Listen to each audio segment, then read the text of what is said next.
आज जिस कैप्सूल के बारे में चर्चा करेंगे साथियों, वो है आपके राजस्थान के प्रमुख लोक नाट्य। लोक नाट्य का मतलब है कि लोगों द्वारा जो नाटक किए जाते हैं, कई बार तो मनोरंजन के लिए और कई बार जीवन यापन करने के लिए। आप देखते होंगे प्रत्येक क्षेत्र में कभी ना कभी कोई मंच लगता है और लोग अभिनय यानी कि नाटक करते हैं। तो कई बार जीवन यापन करने के लिए और कई बार मनोरंजन के लिए जो नाटक किए जाते हैं लोगों द्वारा, वही है आपके लोक नाट्य। लोक नाट्य से क्या है कि क्वेश्चन सीधा सीधा आता है, कौन सा लोक नाट्य कहाँ का प्रसिद्ध है और उसके प्रवर्तक कौन है। बस ये फैक्ट आते हैं इंपॉर्टेंट। चलिए चर्चा करते हैं, लेकिन आगे बढ़ने से पहले लाइक शेयर और आपका अपना चैनल सब्सक्राइब करना ना भूलें। चलिए देखिए, राजस्थान के लोक नाट्य, इस लोक नाट्य में सबसे पहली है रम्मत। कौन सी है? रम्मत। रम्मत का मतलब है, आप मारवाड़ी क्षेत्र में बचपन में रमने नहीं जाते थे बाहर, यानी कि खेलने, वही खेलना वही रमना वही क्या है? रम्मत। आपको पूछने के दो तरीके हैं, या तो आपको पूछेगा राजस्थान में रम्मत कहाँ की प्रसिद्ध है? जैसलमेर की। लेकिन जो रम्मत पाटे पर यानी मंच पर की जाती है, पाटा संस्कृति की रम्मत, वो आपके कहाँ की प्रसिद्ध है? बीकानेर की। तो रम्मत पूछे तो जैसलमेर, लेकिन पाटा संस्कृति की रम्मत पूछे तो बीकानेर। और इस रम्मत के जो प्रवर्तक थे वो थे साथियों तेज कवि। तीन कंसेप्ट क्लियर। रम्मत कहाँ की? जैसलमेर की। पाटा संस्कृति की रम्मत कहाँ की? बीकानेर की। और रम्मत के प्रवर्तक कौन? तेज कवि। क्लियर। नेक्स्ट देखिए, ख्याल। ख्याल क्या होती है? ख्याल का मतलब है साथियों, खेल खेल में मनोरंजन करना। खेल भी खेल रहे हैं और साथ में मनोरंजन भी हो रहा है और नाटक भी हो रहा है, वही है ख्याल। कुछ अपने राजस्थान में प्रसिद्ध ख्याल है जी, जैसे कुचामणी ख्याल। अब आपको पूछा जाए कुचामणी ख्याल कहाँ की प्रसिद्ध है, तो कुचामण, और कुचामण कहाँ पर आता है? नागौर में। अच्छा, कुचामणी ख्याल के प्रवर्तक कौन है? तो याद रखिएगा लच्छीराम। बस दो फैक्ट। कुचामणी ख्याल कहाँ की? कुचामण नागौर की। प्रवर्तक कौन? लच्छीराम। नेक्स्ट, शेखावटी ख्याल। शेखावटी ख्याल कहाँ की है? तो चिड़ावा। चिड़ावा कहाँ पर है? लिख लीजिएगा, झुंझुनू में। चिड़ावा कहाँ पर है? झुंझुनू के अंदर। और चिड़ावा के गांधी कौन है, ये आप कमेंट करके बताइएगा। तो शेखावटी ख्याल चिड़ावा की, और प्रवर्तक कौन? तो पंडित नानूराम। याद रखिएगा। कुचामणी ख्याल कुचामण, प्रवर्तक लच्छीराम। शेखावटी ख्याल चिड़ावा, प्रवर्तक पंडित नानूराम। अच्छा, अगली है हेला ख्याल। हेला ख्याल कहाँ की है? तो लालसोट। लालसोट स्थान है दोसा में, और साथ में कहाँ की? सवाई माधोपुर। दो जगह की प्रसिद्ध है हेला ख्याल। फिर है तुरा कलंगी। तुरा कलंगी ख्याल कहाँ की प्रसिद्ध है? तो याद रखिएगा चित्तौड़गढ़, मेवाड़ क्षेत्र की। इसके प्रवर्तक कौन है?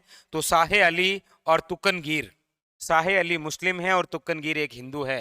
हिंदू और मुस्लिम का प्रतीक सांप्रदायिक जो नाट्य है वो है आपके कौन सा? तुरा कलंगी ख्याल। याद रखिए, तुरा कलंगी ख्याल कहाँ की? चित्तौड़गढ़ की। प्रवर्तक कौन है? साहे अली वे तुकनगीर। नेक्स्ट है कन्हैया ख्याल।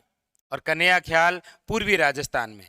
पूर्वी राजस्थान का मतलब अलवर, भरतपुर, या आपके धौलपुर, सवाई माधोपुर, इन क्षेत्रों की ख्याल है कौन सी? कन्हैया ख्याल। तो ख्याल में चार ख्याल बहुत इंपॉर्टेंट है। बाकी इसके अलावा एक ये देखिए, माच ख्याल भी है। और म्याच ख्याल कहाँ की प्रसिद्ध है? याद रखिएगा, मारवाड़ की।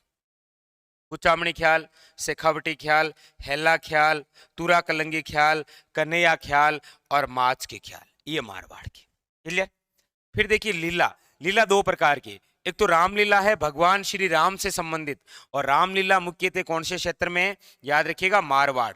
दूसरी है लीला रासलीला, और रासलीला का संबंध है भगवान श्री कृष्ण से। रामलीला भगवान श्री राम, रासलीला भगवान श्री कृष्ण। रामलीला मारवाड़ की और रासलीला कहाँ की? भरतपुर वे फुलेरा। फुलेरा कहाँ पर है? याद रखिएगा, जयपुर। कहाँ पर है? जयपुर के अंदर। ठीक है, तो रामलीला हो गई, रासलीला। अगली है आपके नौटंकी। नौटंकी का मतलब, और इधर रामलीला रासलीला का तो मतलब आप समझ ही गए, भाई रामलीला के अभिनय करना या भगवान श्री राम के, और इधर रासलीला तो भगवान श्री कृष्ण के अभिनय करना। नौटंकी यानी कि रंगमंच, अभिनय, नाटक करना, नौटंकी। अच्छा, नौटंकी के प्रवर्तक कौन है? तो याद रखिएगा, भूरीलाल। कौन है? भूरीलाल। और नौटंकी राजस्थान के कौन से क्षेत्र में है? तो वही पूर्वी भाग है, भरतपुर, धौलपुर, करौली, सवाई माधोपुर। वो राज्य का पूर्वी भाग किस नाटक के लिए प्रसिद्ध है? नौटंकी के लिए। सीधे सीधे क्वेश्चन है, प्रवर्तक और कौन सा क्षेत्र। चलिए और कौन सी है देखिए, एक है साथियों आपके तमाशा। कौन सी? तमाशा। अच्छा, तमाशा कहाँ का? जयपुर का।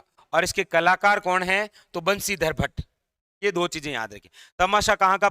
वैसे मूलते तो वो महाराष्ट्र का है तमाशा, लेकिन हमारे राजस्थान के अंदर जयपुर का, और कलाकार कौन है? बंसीधर भट्ट। फिर है भंवई। भंवई वैसे मेवाड़ व दक्षिणी राजस्थान का क्षेत्र है, मतलब बांसवाड़ा, डूंगरपुर, उदयपुर, चित्तौड़गढ़, ये जो क्षेत्र है ये आपके भंवई के लिए। और भंवई के जनक कौन है? बागाजी जाट या बागूजी जाट, एक ही बात है। और भंवई के अंदर अलग अलग तरह की कलाकारी दिखाई जाती है। कई बार मुंह से रुमाल उठाना, मुंह से पैसे उठाना, या सिर पर मटके रखकर अलग अलग ढंग से नृत्य करना। जैसे आपने नाम सुना होगा अश्मिता काला का, जिसने अपने सर पर 111 कर्म से मटके रखकर नृत्य किया था। तो इस प्रकार की, कभी थाली पर डांस करना, इस प्रकार की अलग अलग कलाकारी है, वो है भंवई। ठीक है, तो एक ये नाट्य कला भी है और नृत्य कला भी है। एक है स्वांग। स्वांग का अन्य नाम होता है बहरूपिया कला। बहरूपी नहीं आते थे हमारे गांव में, कभी कुछ बन के आता, कभी भूत बन के आता, कभी भूतनी, कभी राक्षसी, ऐसे बन के आते थे ना, वही ये बेरूपिया या स्वांग। इसके प्रसिद्ध कलाकार कौन है? याद रखिएगा, जानकी लाल भांड। जानकी लाल भांड। नेक्स्ट देखिए, एक है आपके चार बेत। कौन सी बेत? चार बेत। ये चार बेत याद रखिएगा, मूलते तो अफगान की है, हमारे राजस्थान में टोंक के अंदर। और इसके कलाकार है अब्दुल करीम खान यग। यानी जैसे कव्वाली नहीं सुनते आप घुटनों के बल बैठकर, बस ये चार बात उसी का भाग है, कव्वाली जैसा ही। तो कई बार पूछा जाता है चार बेत कहाँ की प्रसिद्ध? टोंक की, याद रखिएगा। एक आपके होता है दंगल, और ये दंगल पूर्वी भाग में है, यानी राजस्थान का जो पूर्वी भाग है ना, उधर दंगल होती है। इसमें भी कई प्रकार है, जैसे रसिया दंगल पूछा जाए तो भरतपुर, कन्हैया दंगल पूछा जाए तो करौली, और भेंट का दंगल पूछा जाए तो कौन सा? धौलपुर। साथियों, ये थे आपके राजस्थान के अंदर प्रमुख लोक नाट्य कला। आराम से उतार लीजिए, एक फैक्ट आपको एग्जाम के अंदर देखने को जरूर मिलेगा। फिर मिलेंगे अगले सेशन में, तब तक के लिए धन्यवाद।